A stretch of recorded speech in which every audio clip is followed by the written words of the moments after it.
is he's just going to find his chin and put him out. Just what he did to Paulo Costa, I think that's what Israel Adesanya is going to do to Sean Strickland.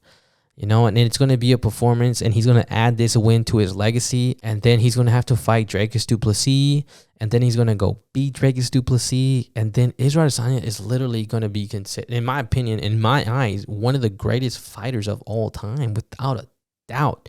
He's cleared literally the division. Like, who else is he going to fight? Like, when have we ever seen that? When? Israel Adesanya is here fighting again. You know, this is going to be I think this is his third fight this year. And I wouldn't be surprised if he wants to fight again before the year ends. And that just goes to show you how much Israel Adesanya loves to fight and how much like he wants to be great. You know, and I have mixed emotions about him. But you can't deny the fact that he's so skillful. And he's one of the best fighters we've ever seen in UFC.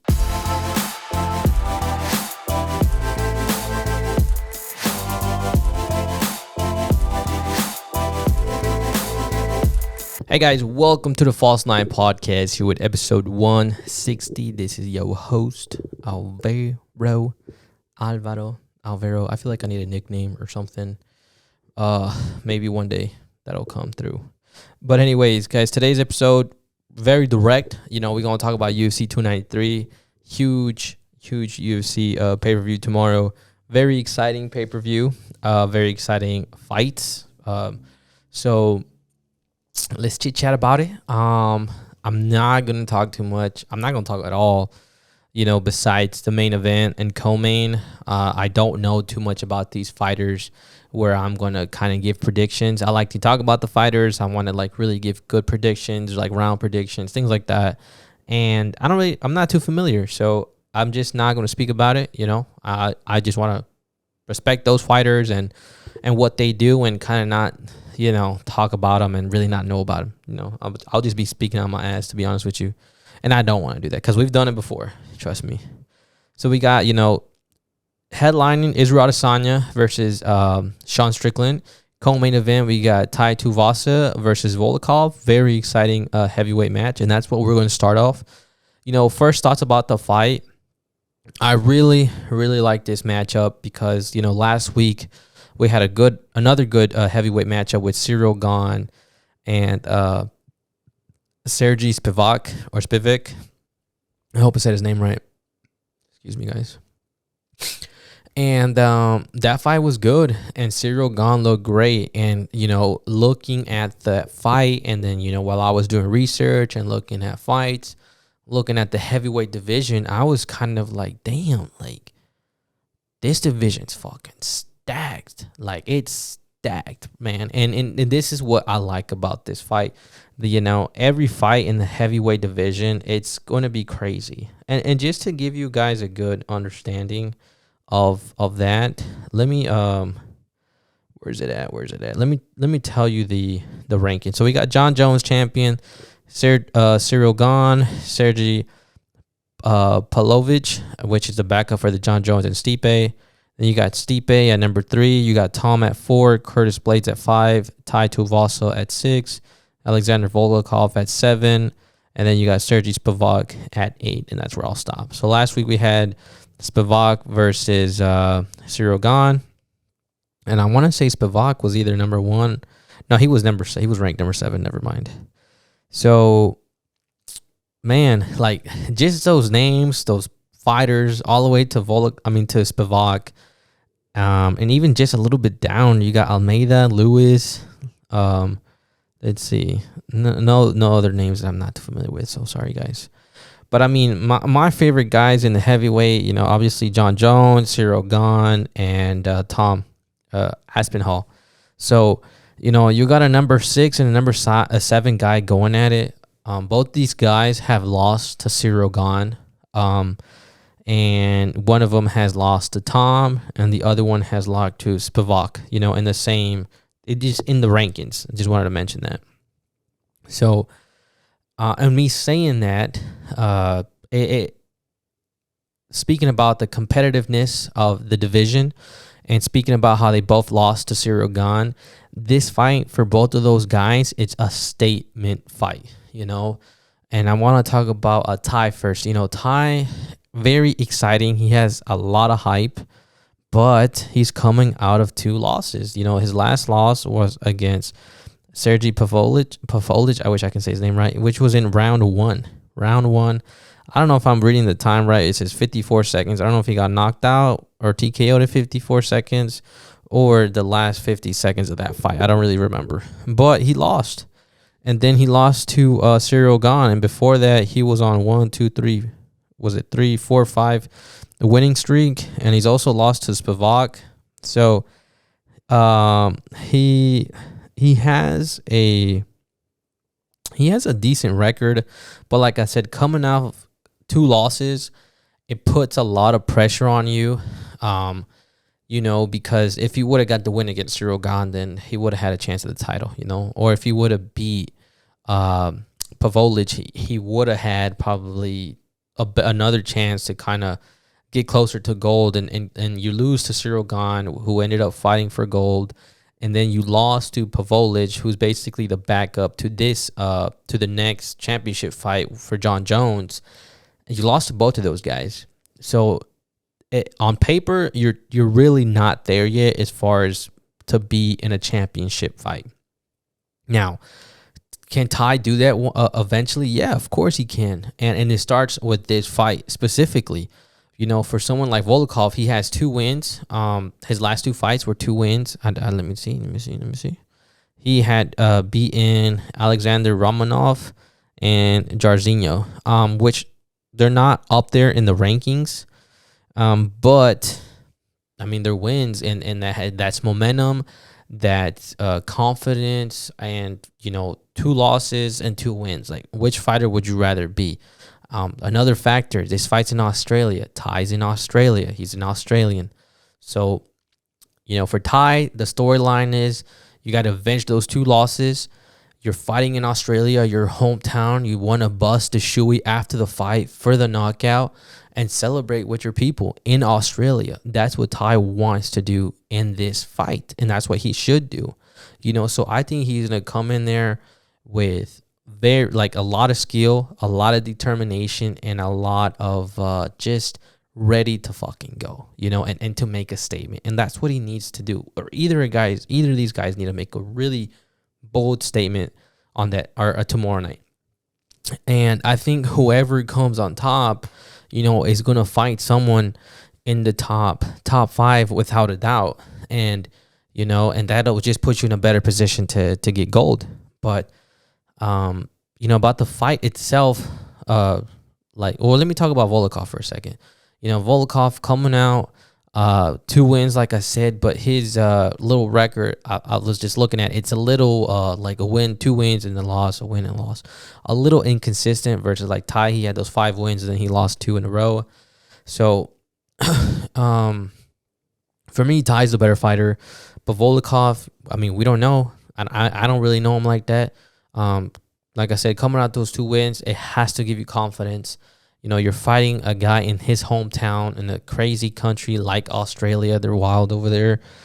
So he has to be ready for that pressure from the fans, and just from Tai. And, I mean, if he wants to be taken serious as a real contender in that division, he has to beat someone like Tai. I think anyone in that division, who wants to compete at gold, you gotta beat people past the 5th rank, like 5, 6, 7, and etc. You have to get those wins to make it to get to that next leap or the next step, whatever it is. And that's what it is for Volkov. I think that's the perspective, or that's my perspective on what this fight means for him, to be taken seriously and to be a real threat in the division. And like I said, for Tai, has to make a statement, has to be known, hey, I'm still here. I got fucked up. It is what it is. I'm bouncing back, and I'm trying to get this dub. So how does this fight go? How does this fight play out? For a lot of people, I'm sure Tai is the heavy favorite, at least fan favorite for sure, without a doubt. I think he's going to get the job done within 2 rounds. I find it very hard if this fight goes 2 rounds, but if it does, it's going to be a war. But I think Tai gets it done in the second round. And they're heavyweight, so they're gonna be throwing bombs from the gate. And like I said, Tai Tuivasa, he's in Australia, wants to make a statement, wants to do the shoey, so he's gonna be looking for the knockout. But I think he has to be cautious because his last 2 fights, he got caught. He got caught being reckless, and you really can't do that when you're fighting the best of the best in the division. So as long as Tai has learned from his mistakes, and his offense is great, but as long as he learns from his mistakes defensively, then he'll be okay, and he should come out on top and get the knockout because he has the skill and the power to get that knockout. So he can definitely do it. He looked great against Cyril Gane. So as long as he brings that fucking energy, then he's gonna get the dub, and he should make it look easy. Now for Volkov, for him, a more leaner, tall, like athletic built fighter.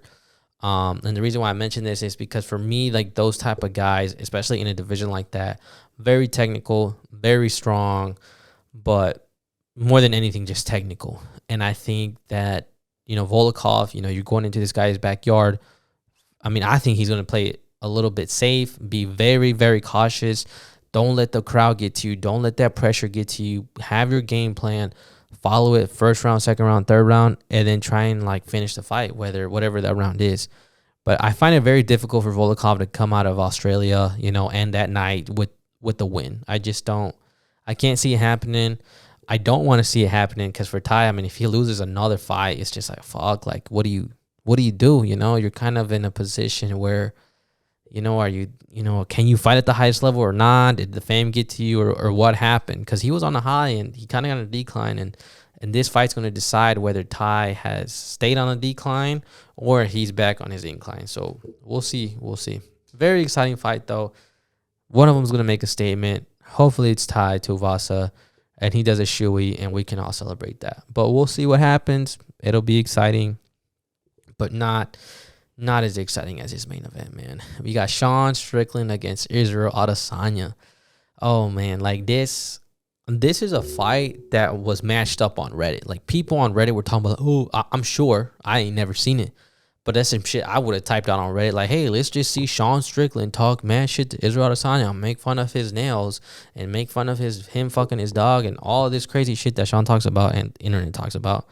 Like, let's make this fight happen. Everyone on the internet, like, no, it's just too good, and fight's never gonna happen. And now we have this fight. And it's crazy how this fight came to be, because Sean Strickland has just gained popularity this year. From the Alex fight to now, that's when I knew about Sean Strickland. I didn't really know about him like that prior, even though he's been in the UFC since 2014, And fun fact, he actually fought Kamaru Usman in that division back in the Gap, and he lost. But it was a good fight. I saw it today. So anyways, besides that, Sean Strickland was at the right place at the right time.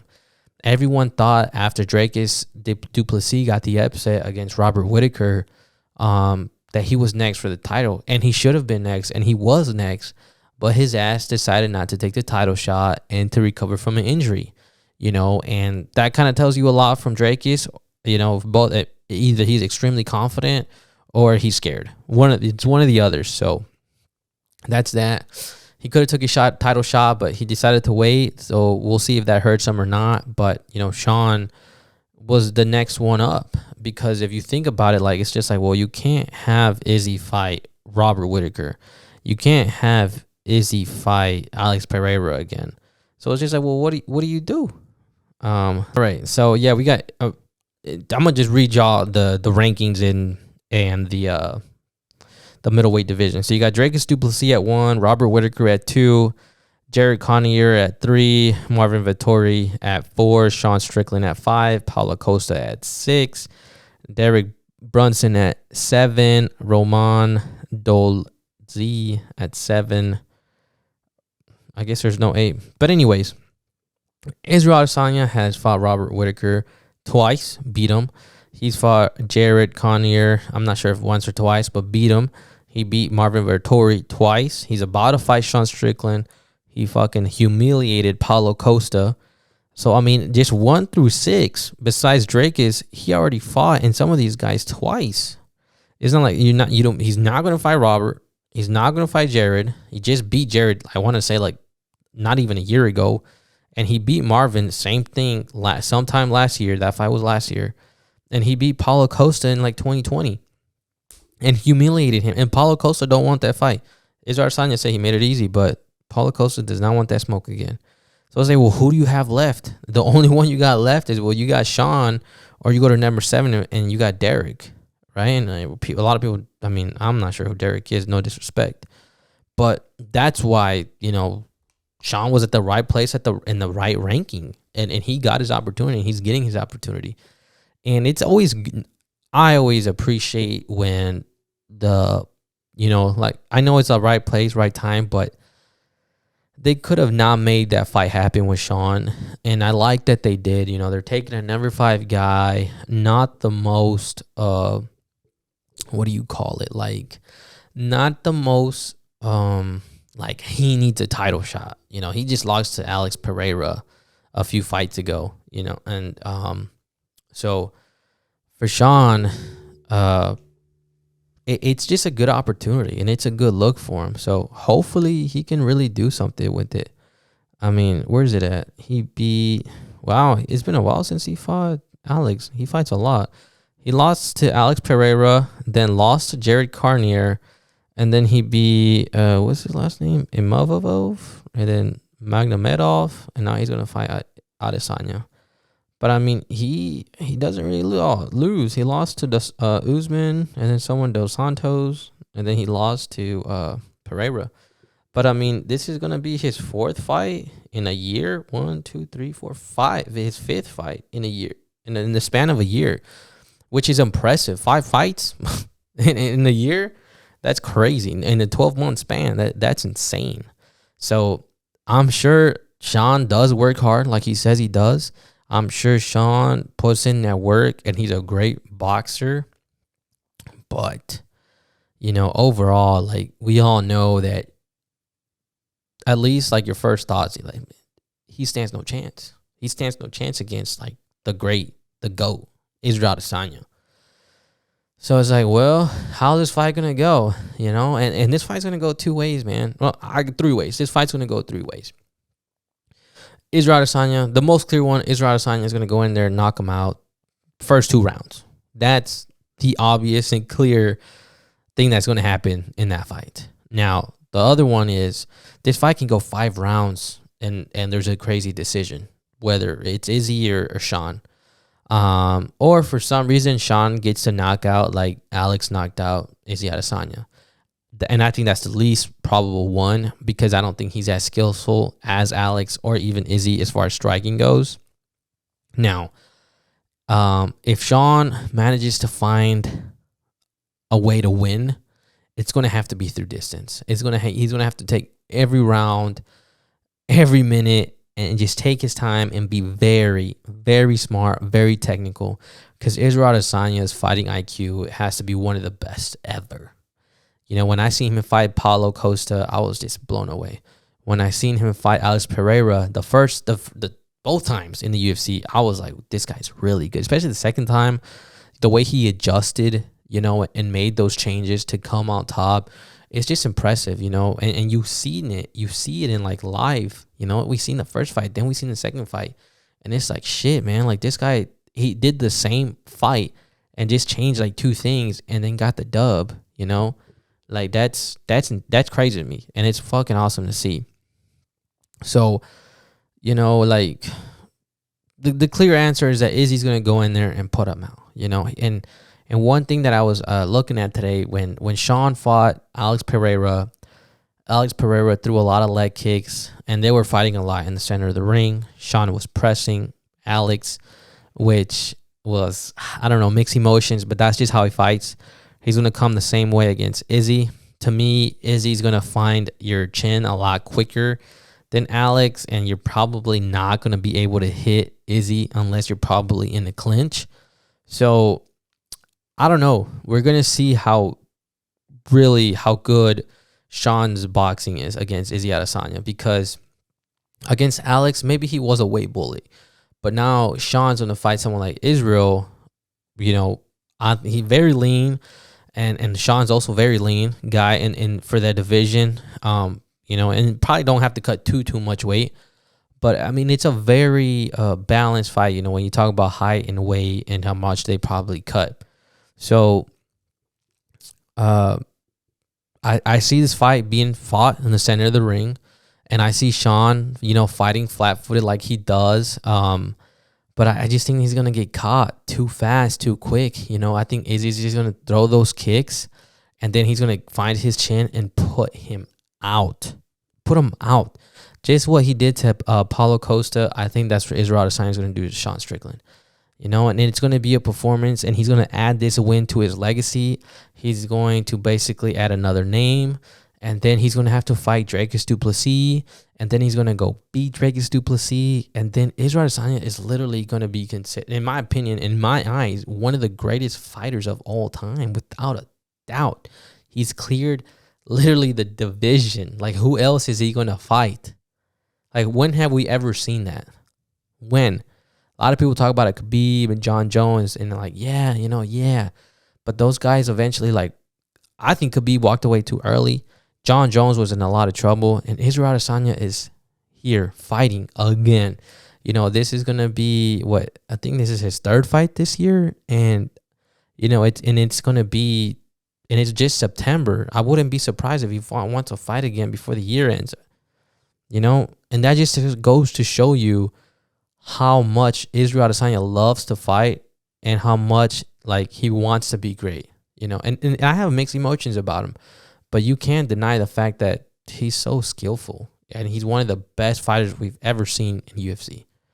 And I mean, that's Izzy Adesanya, man, one of the best, and he's gonna go do what he goes and does. So, one thing I would love to see, before I end the podcast, is I would love to see Sean and Israel Adesanya just go 5 rounds. Just want to see them go 5 rounds, go through a crazy war. And I'm like, fuck, man, that would be awesome. Could you imagine, Izzy wins round 1, Sean wins 2nd round, Sean wins the 3rd round, Izzy comes back the 4th round and wins that one, and then you got the 5th round, who's going to win this fight? If we have that fight on tomorrow, I'm like, damn, bro, this is a good-ass fight. I want to just see another Brandon versus Pantoja fight. That's what I want to see tomorrow. I know Izzy's too good, but we'll see. We can dream and we can imagine. So I hope you guys enjoyed the episode. I hope you guys enjoy tomorrow. Guys, make sure to stay tuned. We're going to go a live stream. It'll be a very similar setup like this. I'll probably be in a different chair. We'll have the camera up and we'll have the TV there. We won't be showing the fight, of course. But I'll be just reacting to the fight. Hopefully you got some of you guys join and just chit chat with me. And we can just talk about the fights. Have a little watch party, And if you got, for those people who are gambling, good luck to you. And let's just enjoy tomorrow. See you guys on Tuesday and reacting to these fights.